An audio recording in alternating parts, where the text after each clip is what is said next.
In Oxford in the 1950s, there was a fantastic doctor who was very unusual, named Alice Stewart. And Alice was unusual partly because, of course, she was a woman, which was pretty rare in the 1950s.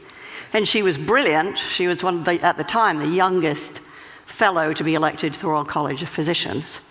She was unusual, too, because she continued to work after she got married, after she had kids, and even after she got divorced and was a single parent, she continued her medical work. And she was unusual because she was really interested in a new science, the emerging field of epidemiology, the study of patterns in disease. But like every scientist, she appreciated that to make her mark, what she needed to do was find a hard problem and solve it. The hard problem that Alice chose was the rising incidence of childhood cancers. Most disease is correlated with poverty, but in the case of childhood cancers, the children who were dying seemed mostly to come from affluent families. So what, she wanted to know, could explain this anomaly?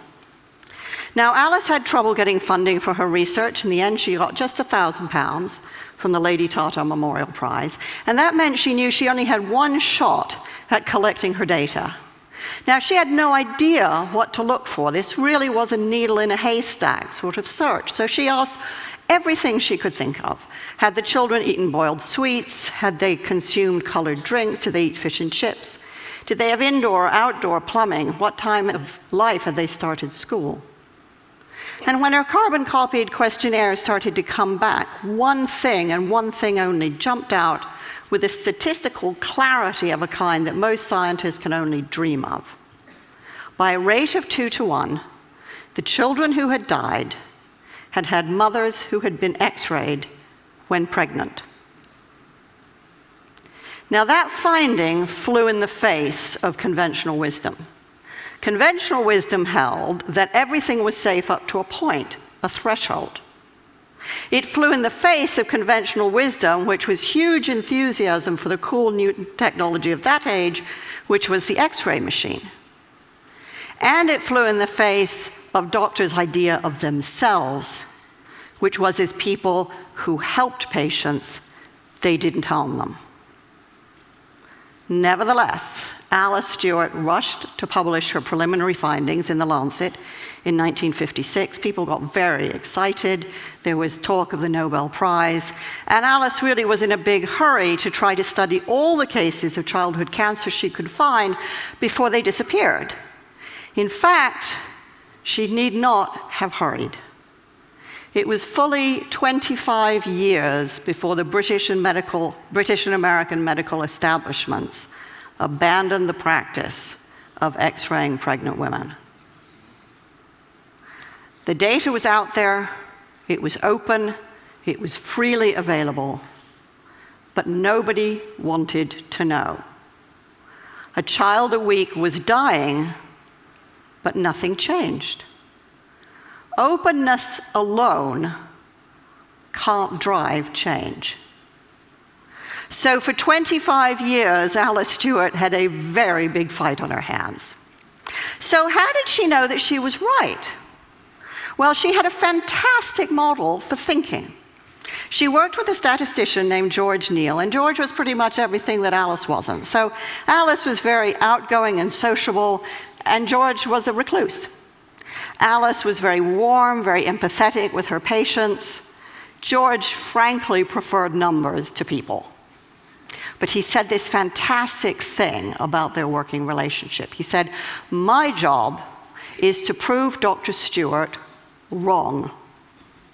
He actively sought disconfirmation, different ways of looking at her models, at her statistics, different ways of crunching the data in order to disprove her. He saw his job as creating conflict around her theories, because it was only by not being able to prove that she was wrong that George could give Alice the confidence she needed to know that she was right. It's a fantastic model of collaboration. Thinking partners who aren't echo chambers. I wonder how many of us have, or dare to have, such collaborators. Alice and George were very good at conflict. They saw it as thinking. So what does that kind of constructive conflict require? Well, first of all, it requires that we find people who are very different from ourselves. That means we have to resist the neurobiological drive, which means that we really prefer people mostly like ourselves. And it means we have to seek out people with different backgrounds, different disciplines, different ways of thinking, and different experience, and find ways to engage with them. That requires a lot of patience and a lot of energy. And the more I've thought about this, the more I think, really, that that's a kind of love, because you simply won't commit that kind of energy and time if you don't really care. And it also means that we have to be prepared to change our minds. Alice's daughter told me that every time Alice went head-to-head with a fellow scientist, they made her think and think and think again. My mother, she said, my mother didn't enjoy a fight, but she was really good at them. So it's one thing to do that in a one-to-one relationship. But it strikes me that the biggest problems we face, many of the biggest disasters that we've experienced, mostly haven't come from individuals, they've come from organizations, some of them bigger than countries, many of them capable of affecting hundreds, thousands, even millions of lives. So how do organizations think? Well, for the most part, they don't. And that isn't because they don't want to. It's really because they can't. And they can't because the people inside of them are too afraid of conflict. In surveys of European and American executives, fully 85% of them acknowledged that they had issues or concerns at work that they were afraid to raise. Afraid of the conflict that that would provoke, afraid to get embroiled in arguments that they did not know how to manage and felt that they were bound to lose. 85% is a really big number. It means that organizations mostly can't do what George and Alice so triumphantly did. They can't think together. And it means that people like many of us who have run organizations and gone out of our way to try to find the very best people we can mostly fail to get the best out of them. So how do we develop the skills that we need? Because it does take skill and practice too. If we aren't going to be afraid of conflict, we have to see it as thinking, and then we have to get really good at it. So recently, I worked with an executive named Joe, and Joe worked for a medical device company. And Joe was very worried about the device that he was working on. He thought that it was too complicated, and he thought that its complexity created margins of error that could really hurt people. He was afraid of doing damage to the patients he was trying to help. But when he looked around his organization, nobody else seemed to be at all worried.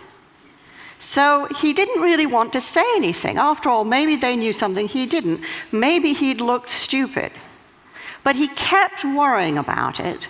And he worried about it so much that he got to the point where he thought the only thing he could do was leave a job he loved.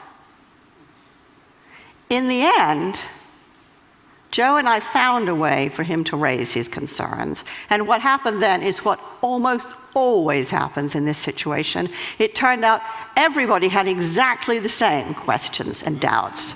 So now Joe had allies. They could think together. And yes, there was a lot of conflict and debate and argument, but that allowed everyone around the table to be creative, to solve the problem, and to change the device. Joe is what a lot of people might think of as a whistleblower, except that, like almost all whistleblowers, He wasn't a crank at all. He was passionately devoted to the organization and the higher purposes that that organization served. But he had been so afraid of conflict until finally he became more afraid of the silence. And when he dared to speak, he discovered much more inside himself and much more given the system than he had ever imagined. And his colleagues don't think of him as a crank. They think of him as a leader. So how do we have these conversations more easily and more often? Well, the University of Delft requires that its PhD students have to submit 5 statements that they're prepared to defend. It doesn't really matter what the statements are about. What matters is that the candidates are willing and able to stand up to authority. I think it's a fantastic system, but I think leaving it to PhD candidates is far too few people and way too late in life. I think we need to be teaching these skills to kids and adults at every stage of their development if we want to have thinking organizations and a thinking society. The fact is that most of the biggest catastrophes that we've witnessed rarely come from information that is secret or hidden. It comes from information that is freely available and out there, but that we are willfully blind to because we can't handle, don't want to handle the conflict that it provokes.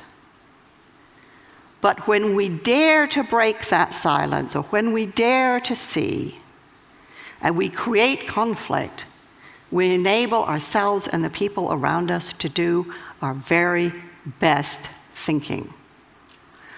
Open information is fantastic. Open networks are essential.